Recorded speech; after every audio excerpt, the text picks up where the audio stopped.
Hello everyone. Today let us learn something more about degrees of comparison.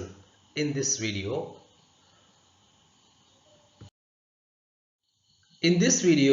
we are going to study how comparatives and superlatives are formed. ಅಂದ್ರೆ ಒಂದು adjective ಅದು positive ಅಲ್ಲಿ ಅದರ simple form ಇರುತ್ತೆ. ಅದು comparative ನಲ್ಲಿ ಹೇಗೆ ಬದಲಾಗುತ್ತೆ ಮತ್ತು ಸೂಪರ್ಲೇಟಿವ್ ಅಲ್ಲಿ ಹೇಗೆ ಬದಲಾಗುತ್ತೆ ಅನ್ನುವ ನಿಯಮಗಳನ್ನು ನಾವು ನೋಡ್ತಾ ಹೋಗೋಣ. ಫಸ್ಟ್ ನಿಯಮ ಏನು ಅಂತ ಹೇಳಿದ್ರೆ, ಜನರಲಿ ಸಾಮಾನ್ಯವಾಗಿ comparatives and superlatives are formed by adding e r and est to the positive ಅಂತ ಹೇಳಿದ್ರೆ ಇಲ್ಲಿರುವಂತಹ ಶಬ್ದ ಏನಿದೆಯೋ ಪಾಸಿಟಿವ್ ಶಬ್ದ adjective simple form or original form ಇದೆಯೋ, ಸೊ ಅದಕ್ಕೆ er ಅನ್ನ ಆಡ್ ಮಾಡೋದ್ರ ಮೂಲಕ ಕಂಪ್ಯಾರಿಟಿವ್ ನಲ್ಲಿ, est ಅನ್ನು ಆಡ್ ಮಾಡೋದ್ರ ಮೂಲಕ ಸೂಪರ್ಲೇಟಿವ್ ನಲ್ಲಿ ನಾವು ಬಳಸ್ತೇವೆ.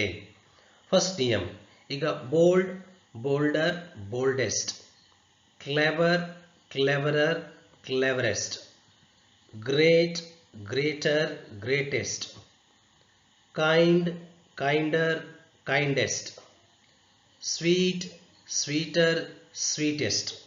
ಸೊ ಹೀಗೆ ಕೆಲವು ಎಡ್ಜೆಕ್ಟಿವ್ಗಳಿಗೆ ಕೇವಲ ಇ ಆರ್ ಅನ್ನು ಆ್ಯಡ್ ಮಾಡೋದ್ರ ಮೂಲಕ, ಸೂಪರ್ಲೇಟಿವ್ನಲ್ಲಿ ಇ ಎಸ್ ಟಿ ಅನ್ನು ಆ್ಯಡ್ ಮಾಡೋದ್ರ ಮೂಲಕ ನಾವು ಕಂಪ್ಯಾರಿಟಿವ್ ಮತ್ತು ಸೂಪರ್ಲೇಟಿವ್ಗಳನ್ನು ಬಳಸ್ತೇವೆ.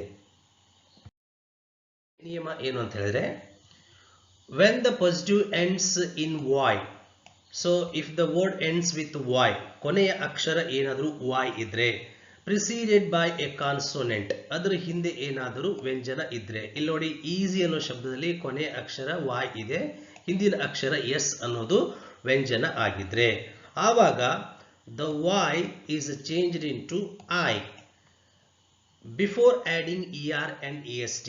ಏನು ನಾವು ಸಾಮಾನ್ಯವಾಗಿ er ಮತ್ತು ಇ ಎಸ್ ಟಿ ಅನ್ನು ಆ್ಯಡ್ ಮಾಡ್ತೇವೆ, ಆವಾಗ ಇಲ್ಲಿರುವಂತಹ y ಇದ್ದದ್ದು ಹೋಗಿ ಏನಾಗುತ್ತೆ, ಸಾಮಾನ್ಯವಾಗಿ ಅದು ಐ ಆಗುತ್ತೆ. ಅದಕ್ಕೆ ಅದಕ್ಕೆ ಇ ಆರ್ ಅನ್ನು ಮತ್ತು ಇ ಎಸ್ ಟಿ ಅನ್ನು ಆ್ಯಡ್ ಮಾಡಿದಾಗ ಈ ರೀತಿಯಾದಂತಹ ರೂಪವನ್ನು ಪಡ್ಕೊಳ್ಳುತ್ತೆ. ಈಗ ಈಸಿ ಇದ್ದದ್ದು ಏನಾಗುತ್ತೆ ನೋಡಿ, ಈಸಿಯರ್. ಓಕೆ, ಇಲ್ಲಿ y ಇದ್ದದ್ದು ಐ ಆಗಿದೆ, ಅದಕ್ಕೆ ಇ ಆರ್ ಅನ್ನು ಆ್ಯಡ್ ಮಾಡಲಾಗಿದೆ. ಇಲ್ಲೂ ಕೂಡ ಸೊ ಪಾಸಿಟಿವ್ ಫಾರ್ಮ್ y ಹೋಗ್ಬಿಟ್ಟು ಇಲ್ಲಿ y ಅನ್ನ ಐ ಅನ್ನು ಬಳಸಿದ್ದೇವೆ, ಸಾರಿ, ಆಮೇಲೆ ಇ ಎಸ್ ಟಿ ಅನ್ನು ಆ್ಯಡ್ ಮಾಡಿದ್ದೇವೆ. ಎಕ್ಸಾಂಪಲ್ ನೋಡೋಣ.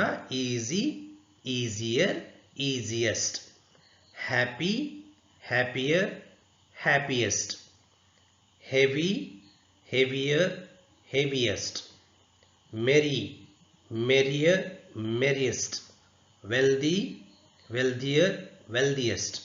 ಸೊ ಇದು ಎರಡನೆಯ ನಿಯಮ.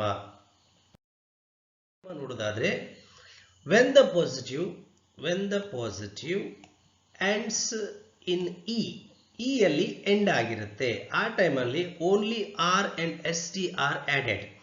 ನಾವು ಈಗ ನೋಡಿರೋ ಎರಡು ನಿಯಮದಲ್ಲಿ ಇ ಆರ್ ಮತ್ತು ಇ ಎಸ್ ಟಿ ಅನ್ನು ಆ್ಯಡ್ ಮಾಡ್ತಾ ಇದ್ದೀವಿ. ಇಲ್ಲಿ ಆಗಲಿ ಪಾಸಿಟಿವ್ ಅಲ್ಲಿ ನೋಡಿ ಏನಿರುತ್ತೆ, ಕೊನೆಗೆ ಇ ಇರುತ್ತೆ, ಆ ಟೈಮಲ್ಲಿ ಜಸ್ಟ್ ನಾವು ಆರ್ ಅನ್ನು ಮಾತ್ರ ಆ್ಯಡ್ ಮಾಡೋದು, ಆಮೇಲೆ ಇಲ್ಲಿ ಎಸ್ ಟಿ ಅನ್ನು ಮಾತ್ರ ಆ್ಯಡ್ ಮಾಡೋದು. ಒಂದು ಎಡ್ಜೆಕ್ಟಿವ್ ಕೊನೆಗೆ ಇ ಇದ್ರೆ, so no need to add other suffixes, so just we have to add r in comparative and s t in superlative. ಅಂದರೆ ಆ ಎಡ್ಜೆಕ್ಟಿವ್ನ ಕೊನೆಯ ಅಕ್ಷರ ಇ ಇದ್ರೆ, ಇಲ್ಲಿ ಕಂಪ್ಯಾರಿಟಿವ್ನಲ್ಲಿ ಜಸ್ಟ್ ಆರ್ ಅನ್ನು ನಾವು ಆ್ಯಡ್ ಮಾಡ್ತೇವೆ, ಆಮೇಲೆ ಸೂಪರ್ಲೇಟಿವ್ನಲ್ಲಿ ನಾವು ಎಸ್ ಟಿ ಅನ್ನು ಮಾತ್ರ ಆ್ಯಡ್ ಮಾಡ್ತೇವೆ. ಆಲ್ರೆಡಿ ಆ ಶಬ್ದದಲ್ಲಿ ಕೊನೆಗೆ ಇ ಇರುತ್ತೆ.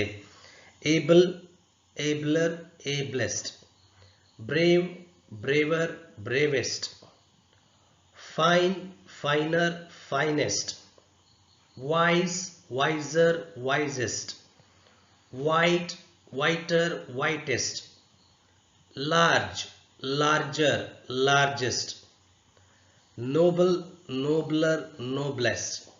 ಎಕ್ಸಾಂಪಲ್ ಇನ್ನೊಂದೆರಡು ಎಕ್ಸ್ಟ್ರಾ ಕೊಟ್ಟಿದ್ದಾರೆ ನೋಡಿ. Fine, finer, finest, noble, nobler, noblest, ಅದೇ ಒಂದು ಇಲ್ಲಿ ರಿಪೀಟ್ ಆಗಿದೆ. ಓಕೆ, ಹೀಗೆ ಕೊನೆಯ ಅಕ್ಷರ ಇ ಇದ್ದು ಇದ್ರೆ ಎಡ್ಜೆಕ್ಟಿವ್ಗೆ ನಾವು ಕಂಪ್ಯಾರಿಟಿವ್ಲಿ ಆರ್ ಅನ್ನ ಮತ್ತು ಸೂಪರ್ಲೇಟಿವ್ನಲ್ಲಿ ಎಸ್ ಟಿ ಅನ್ನ ಆಡ್ ಮಾಡ್ತೇವೆ. ಇನ್ನು ರೂಲ್ 4ನೇ ನಿಯಮ, when the positive is A word of one syllable ಮಾತ್ರ ಆಗಿರುತ್ತೆ and ends in a single consonant, ಆ ಕೊನೆಯ ಅಕ್ಷರ ಏನಾಗಿರುತ್ತೆ ಅಂತ ಹೇಳಿದ್ರೆ ಒಂದು ಕಾನ್ಸೋನೆಂಟ್ ಆಗಿರುತ್ತೆ. ಇಲ್ಲಿ ನೋಡಿ ಬಿಗ್ ಅನ್ನೋ ಶಬ್ದ ನೋಡಿ, ಈ ಬಿಗ್ ಅನ್ನೋ ಶಬ್ದ ನೋಡಿದಾಗ ಇದು ಸಿಂಗಲ್ ಕಾನ್ಸೋನೆಂಟ್ ಇದೆ, ಸಿಂಗಲ್ ಕಾನ್ಸೋನೆಂಟ್ ಇದೆ ಬಿಗ್ ನೋಡಿ. ಇಲ್ಲಿ ಕೊನೆಯ ಅಕ್ಷರ ವ್ಯಂಜನ ಇದೆ, ಜಿ ಅನ್ನುವಂತಹ ಒಂದು ಕಾನ್ಸೋನೆಂಟ್ ಇದೆ. ಅದ್ರ ಹಿಂದ್ಗಡೆ ಏನಿದೆ ಅಂತ ಹೇಳಿದ್ರೆ ಐ ಅನ್ನೋ ವಾವೆಲ್ ಇದೆ ನೋಡಿ. ಪ್ರೆಸೀಡೆಡ್ ಬೈ ಎ ಶಾರ್ಟ್ ವಾವೆಲ್, ಅದ್ರ ಹಿಂದೆ ಒಂದು ಸ್ವರ ಇರುತ್ತೆ. ಇಲ್ಲಿ ಐ ಅನ್ನುವ ಸ್ವರ ಇದೆ. ಶಾರ್ಟ್ ವಾವೆಲ್ ಅಂದ್ರೆ ನಾವು ಹ್ರಸ್ವ ಸ್ವರ, ದೀರ್ಘ ಸ್ವರ ಅಂತ ಹೇಳ್ತೇವೆ. ಅದರಲ್ಲಿ ಹ್ರಸ್ವ ಸ್ವರ ಶಾರ್ಟ್ ವಾವೆಲ್. ಓಕೆ, ಇ ಅನ್ನುವಂತ ಹೇಳ್ತೀವಲ್ವಾ, ಹಾಗೆ ಇಲ್ಲಿ ಸೊ ಬಿಗ್ ಅಂತ ಇದೆಯಲ್ವಾ. ಹಾಗಾಗಿ ಇಂತಹ ಸಂದರ್ಭದಲ್ಲಿ ಏನ್ ಮಾಡ್ಬೇಕಂತ ಹೇಳಿದ್ರೆ ದಿಸ್ ಕಾನ್ಸನೆಂಟ್ ಈಸ್ ಡಬಲ್ಡ್, ಅದನ್ನ ಏನ್ ಮಾಡಬೇಕು, ಡಬಲ್ ಮಾಡಬೇಕು. ಈ ಜಿ ಇದೆಯಲ್ವಾ, ಇದಕ್ಕೆ ಸೊ ಮತ್ತೊಂದು ಜಿ ಅನ್ನ ಆಡ್ ಮಾಡಬೇಕು. ಆ ನಂತರ ಅದಕ್ಕೆ ಇ ಆರ್ ಮತ್ತು ಇ ಎಸ್ ಟಿ ಅನ್ನ ಕಂಪ್ಯಾರಿಟಿವ್ ಮತ್ತು ಸೂಪರ್ಲೇಟಿವ್ ಅಲ್ಲಿ ರೆಸ್ಪೆಕ್ಟಿವ್ಲಿ ಆಡ್ ಮಾಡಬೇಕು. ಈಗ ಬಿಗ್ ಅಂತ ಇದೆ, ಇದಕ್ಕೆ ನಾವು ಏನ್ ಮಾಡಬೇಕು, ಬಿಗ್ಗರ್ ಅಂತ ಇ ಆರ್ ಅನ್ನ ಆಡ್ ಮಾಡಿ ಕಂಪ್ಯಾರಿಟಿವ್ ಮಾಡಬೇಕು. ಅದೇ ರೀತಿಯಾಗಿ ಇ ಎಸ್ ಟಿ ಅನ್ನ ಆಡ್ ಮಾಡಿ ಸೂಪರ್ಲೇಟಿವ್ ನಾವು ಮಾಡಬೇಕು. ಇದು ಮತ್ತೊಂದು ನಿಯಮ. ಈಗ ಥಿನ್ ಅಂತ ಇದೆ, ಥಿನ್, ಥಿನ್ನರ್, ಇಲ್ಲಿ ಏನ್ ಇದ್ದಿದ್ದು ಏನಾಗುತ್ತೆ ನೋಡಿ, ವ್ಯಂಜನ ಡಬಲ್ ಆಗುತ್ತೆ. ಇಲ್ಲೂ ಕೂಡ thinnest, thin, thinner, thinnest. Fat, t consonant ಇದೆ, ಏನಾಗುತ್ತೆ ಡಬಲ್ ಆಗುತ್ತೆ, fatter. Then next fattest. Hot, hotter, hottest. Red, redder, reddest. Sad, sadder, saddest. ಇಲ್ಲಿ ನೋಡಿ ಲಾಸ್ಟ್ ಎಕ್ಸಾಂಪಲ್ ಅಲ್ಲೂ ಕೂಡ ಡಿ ಡಬಲ್ ಆಗಿದೆ, ಇಲ್ಲೂ ಸೂಪರ್ಲೇಟಿವ್ ಅಲ್ಲೂ ಕೂಡ ಡಬಲ್ ಆಗಿದೆ. ಕಂಪ್ಯಾರಿಟಿವ್ ಅಲ್ಲಿ ಇ ಆರ್ ಆಡ್ ಮಾಡ್ತೇವೆ, ಸೂಪರ್ಲೇಟಿವ್ ಅಲ್ಲಿ ಇ ಎಸ್ ಟಿ ಅನ್ನ ಆಡ್ ಮಾಡ್ತೇವೆ. ನೆಕ್ಸ್ಟ್ ನಿಯಮ ಏನಂತ ಹೇಳಿದ್ರೆ comparatives and superlatives are formed by adding more and most. More ಮತ್ತೆ ಮೋಸ್ಟ್ ಅನ್ನ ಬಳಸ್ತೇವೆ ಕಂಪ್ಯಾರಿಟಿವ್ ಮತ್ತು ಸೂಪರ್ಲೇಟಿವ್ ಅಲ್ಲಿ. And less and least with the positive. Positive ಅಂದ್ರೆ ಇಲ್ಲಿ ಬ್ಯೂಟಿಫುಲ್ ಅಂತ ಇದೆ.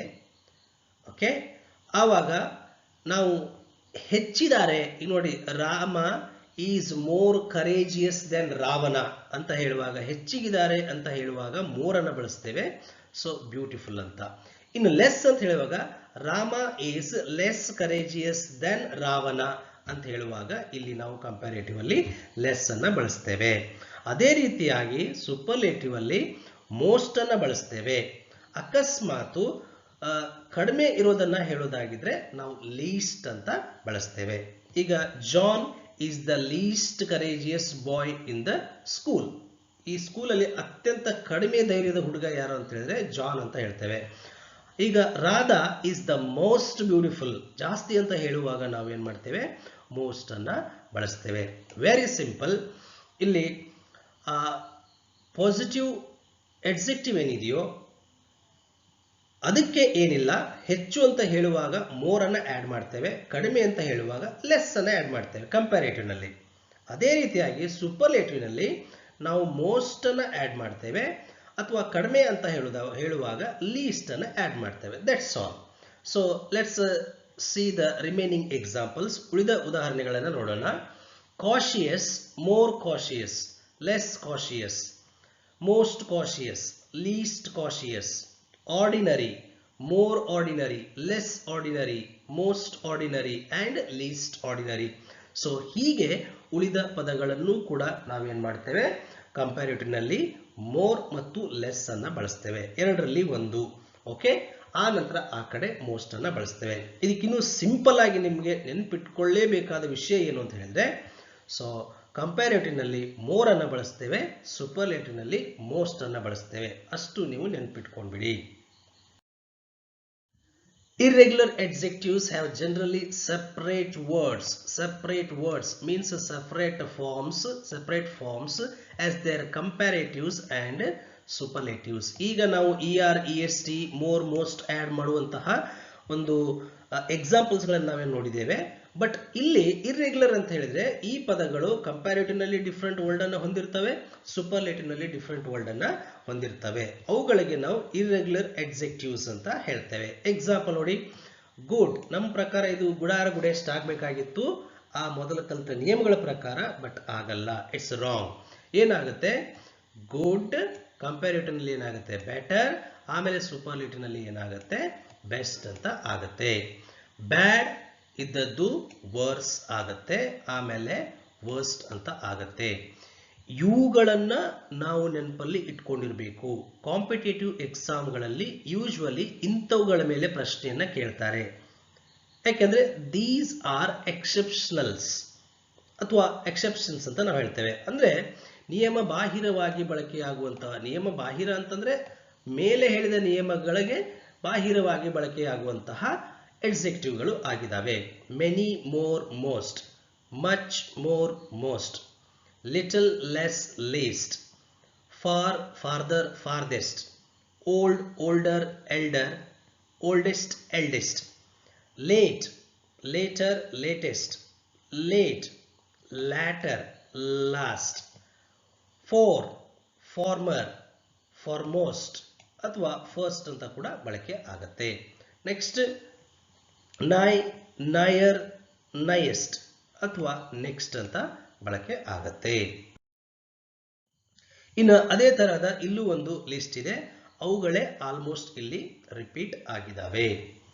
ಇನ್ನು usually most important for school grammar ಅಂತ ಇದೆ. ಯೂಶುವಲಿ ಇವುಗಳ ಮೇಲೆ ಹೆಚ್ಚು ಎಕ್ಸಾಂಪಲ್ಸ್ ಅನ್ನ ಕೇಳ್ತಾರೆ, ಕ್ವಶನ್ಸ್ ಅನ್ನ ಕೇಳ್ತಾರೆ. Good, better, best, much, many ಇದ್ದದ್ದು ಏನಾಗುತ್ತೆ ಮೋರ್ ಮತ್ತೆ ಮೋಸ್ಟ್ ಆಗುತ್ತೆ. ಬ್ಯಾಡ್ ಇದ್ದದ್ದು ವರ್ಸ್ ಆಗುತ್ತೆ ಮತ್ತು ವೋಸ್ಟ್ ಆಗುತ್ತೆ. ಫಾರ್, ಫಾರ್ದರ್, ಫಾರ್ದೆಸ್ಟ್, ಲಿಟಲ್ ನೋಡಿ little, less, least, okay, old, elder, eldest. ಇದು ಫ್ಯಾಮಿಲಿ ಮೆಂಬರ್ ಬಗ್ಗೆ ಹೇಳುವಾಗ ಓಲ್ಡ್, ಎಲ್ಡರ್, ಎಲ್ಡೆಸ್ಟ್ ಅಂತ ಆಗುತ್ತೆ. ಬೇರೆ ವಿಷಯಗಳನ್ನ ಹಳೆಯದು ಅಂತ ವಸ್ತು ಬಗ್ಗೆ, ಪ್ಲೇಸ್ ಬಗ್ಗೆ ಹೇಳ್ತಾ ಇರುವಾಗ ಓಲ್ಡ್, ಓಲ್ಡರ್, ಓಲ್ಡೆಸ್ಟ್ ಅಂತ ಆಗತ್ತೆ. Okay dear friends, thank you for watching the video. So ಈ ರೂಲ್ಸ್ಗಳನ್ನು ನಾವು ಕಲಿತಾಗ ಮಾತ್ರ ಈಸಿಯಾಗಿ ನಾವು ಡಿಗ್ರೀಸ್ ಆಫ್ ಕಂಪ್ಯಾರಿಸನ್ ಅನ್ನ ಸಕ್ಸಸ್ಫುಲ್ ಆಗಿ ಚೇಂಜ್ ಮಾಡ್ಲಿಕ್ಕೆ ಬರುತ್ತೆ, ಇಲ್ಲಂದ್ರೆ ಕಷ್ಟ ಆಗುತ್ತೆ. Thank you for watching and like the video, share the video and subscribe our channel. Thank you so much.